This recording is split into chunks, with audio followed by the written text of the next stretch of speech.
Hi friends, இன்னைக்கு நம்ம பார்க்க போற கதை மனநிறைவு இந்த தலைப்புல இருக்க போது. ஒரு ராஜா இருக்கிறாரு, நாடு முழுவதும் நிறைய மரங்களை நட்டு வைக்கணும் அப்படின்னு சொல்லிட்டு ஆசைப்படுறாரு. அதுக்கு அவரே ஒரு முன்மாதிரியா இருக்கணும்னு நினைச்சிட்டு அரண்மனை சுத்தி நிறைய மரங்கள் எல்லாம் நட்டு வைக்கிறாரு. இதை பார்த்த முக்தாரும் சரி நம்மளும் நம்ம வீடு சுத்தி நிறைய மரங்கள் நட்டு வைக்கலாம் அப்படின்னு சொல்லிட்டு அவங்களும் நட்டு வைக்கிறாரு. கொஞ்ச காலத்துல இந்த ஊர் ரொம்பவும் பசுமையா மாறிடுச்சு. எல்லாருக்கும் சந்தோஷமா இருக்கு. இது ஒரு பக்கம் இருக்கட்டும், இப்ப நான் உங்களுக்கு ஒரு கதை சொல்றேன்.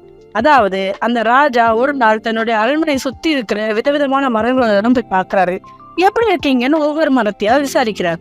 ஆனா எந்த ஒரு சந்தோஷமா இல்லை. அதுக்கு மனசுல ஒரு குறை இருந்துகிட்டே தான் இருக்கு. அப்படி இருக்கும்போது முதல்ல அவரு ஆலமரத்துக்கிட்ட போறாரு. அந்த என்ன சொல்லுதுரா, மன்னா நான் ரொம்பவும் பெருசாதான் இருக்கேன், நல்லா அடர்த்தியா வளர்ந்துருக்கேன், என் கிளைகள் எல்லாம் நாலப்புறமும் நல்லா பறந்தா இருக்கு. இருந்தாலும் என்ன பிரயோஜனம், என்னோட பழங்கள் ரொம்பவும் சின்னதால இருக்கு, என் கண்ணுக்கே அது சரியா தெரிய மாட்டேங்குது. இப்படி இருக்கும்போது சைஸ்ல நான் இவ்வளவு பெருசா இருந்து அது ரொம்பவும் சின்னதா இருக்கு, அது நினைக்கும் போது எனக்கு ரொம்பவும் அவமானமா இருக்கு. நான் இப்படி இருக்கிறதுக்கு எனக்கு ரொம்பவும் கூச்சமா வேற இருக்கு. ஒரு நல்ல புயல் வந்துச்சுன்னா அப்படி பேசாம சாஞ்சிடலாமா அப்படிங்கிற அளவுக்கு எனக்கு தோணுது அப்படின்னு சொல்லிட்டு இந்த மரம் புலம்ப ஆரம்பிக்குது. சரி இருக்கட்டும் நினைச்ச அரசர் அடுத்த மரமான அத்தி மரத்தை போய் பாக்குறாரு.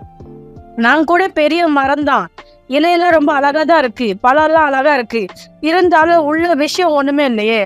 அத்தி மரத்தை புட்டு பார்த்தா அத்தனையும் சொத்த அப்படின்னு சொல்லிட்டு ஒரு பழமொழியே உண்டாக்கிருச்சு. இது எனக்கு எவ்வளவு பெரிய கெட்ட பேரை உண்டாக்கி இருக்கு அப்படின்னு சொல்லிட்டு கேக்குது. சரி இருக்கட்டும் சொல்லிட்டு மன்னர் அடுத்தபடியா வேப்ப மரத்தை போய் பார்க்கிறாரு. அது தன்னோட வேதனையை வெளிப்படுத்துது. எனக்கு இவ்வளவு மருத்துவ குணம் இருப்பதா மக்கள் சொல்றாங்க, இருந்தாலும் என்ன பயன், என்னுடைய பழத்தை மக்கள் விரும்புறதே இல்லையே அப்படின்னு அது தன்னோட கவலையை சொல்லுது. ராஜா அடுத்தபடியா இருக்கிற ஒரு பனை மரத்துக்கிட்ட போறாரு. நல்லா உயரமா தான் நான் வளர்ந்துருக்கேன், மற்ற மரங்கள் எல்லாம் என்ன அண்ணாந்துதான் பார்க்கணும், அப்படி இருந்தாலும் நிழலுக்குள்ள என்கிட்ட யாருமே ஒதுங்குறதே இல்லை, அதை நினைச்சுதான் எனக்கு ரொம்ப கவலையா இருக்குன்னு சொல்லிட்டு அது ரொம்பவும் அழுத்துக்குது.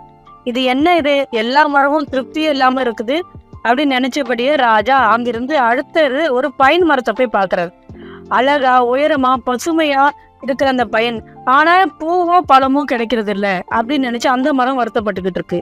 அப்படியே ஓக் மரத்துக்கிட்ட போனா அது என்ன சொல்லிட்டு இருக்குன்னா, இலையுதிர் காலத்துல என் மேல இருக்கிற எல்லா இலைகளும் அப்படியே உதிர்ந்து போயிடுது, முடி கொட்டி மண்டையில முடியே இல்லாம மொட்டை மண்டையா இருக்கிற மனுஷங்க மாதிரி என் வாழ்க்கை, என் தலையெழுத்து இப்படி இருக்கு அப்படின்னு சொல்லிட்டு அது ஒரு பக்கமா அழுத்துக்குது.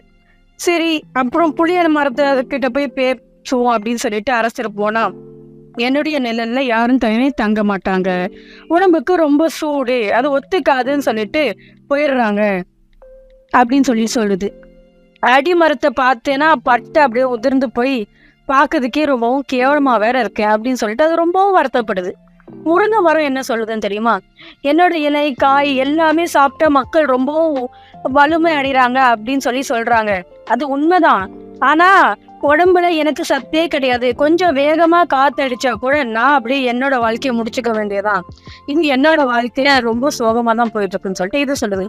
ராஜா உடனே யோசிக்க ஆரம்பிக்கிற, என்ன இது, மரங்கள் பூமியே நம்ம வரங்கள்னு சொல்றோம், மழை பெய்யறதுக்கு மரங்கள் தான் காரணம், இவங்க எல்லாம் இல்லைன்னா பூமி செழிப்பாவே இருக்காது, வீடு கட்டுறதுக்கு மேஜை நாற்காலி இந்த மாதிரி பல பொருட்கள் செய்யறதுக்கு மரங்கள் உபயோகரமா இருக்கு, மக்களுக்கு வேண்டியதெல்லாம் உணவா கொடுக்கறதுன்னு நினைச்சுக்கிட்டு இருக்கோம் அப்படின்னு சொல்லி நினைக்கிறாரு.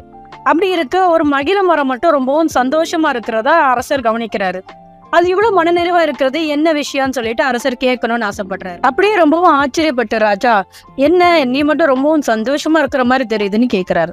ஆமாம் அண்ணா, இந்த இடத்துல நீங்க ஒரு முருங்கை மரத்தையோ வேப்ப மரத்தையோ கூட நட்டு இருக்கலாம், ஆனா இந்த இடத்துல நடுறதுக்கு நீங்க என்ன தேர்ந்தெடுத்தீங்க, அதுவே எனக்கு மகிழ்ச்சி, அதுவே எனக்கு பூரண திருப்தி அப்படின்னு சொல்லிட்டு அந்த மகிழ மரம் சொல்லுது. மகிழ மரம் ரொம்பவும் சாதாரணமா தான் இருக்கும், இளம் மஞ்சள் நிறத்துல பூ பூக்கும், அது அப்படியே காஞ்சிச்சுன்னா மனம் வீச ஆரம்பிக்கும். மகிழ மரம் மாதிரி நம்ம மனுஷங்களும் ரொம்பவும் மன திருப்தியோட வாழ கத்துக்கணும். நாம இந்த உலகத்துல ஒரு நாயாவோ நரியாவோ பிறக்காம மனுஷங்களா பிறந்திருக்கிறோமே, அதுவே பெருமை அப்படின்னு சொல்லிட்டு ரொம்பவும் மன உறவோட மகிழ்ச்சியாக நம்ம வாழணும் அப்படின்னு சொல்றாங்க. இந்த வீடியோ உங்களுக்கு பிடிச்சிருந்தா லைக் பண்ணுங்க, கமெண்ட் பண்ணுங்க, மறக்காம இந்த சேனலை சப்ஸ்கிரைப் பண்ணுங்க. தேங்க்ஸ் ஃபார் வாட்சிங்.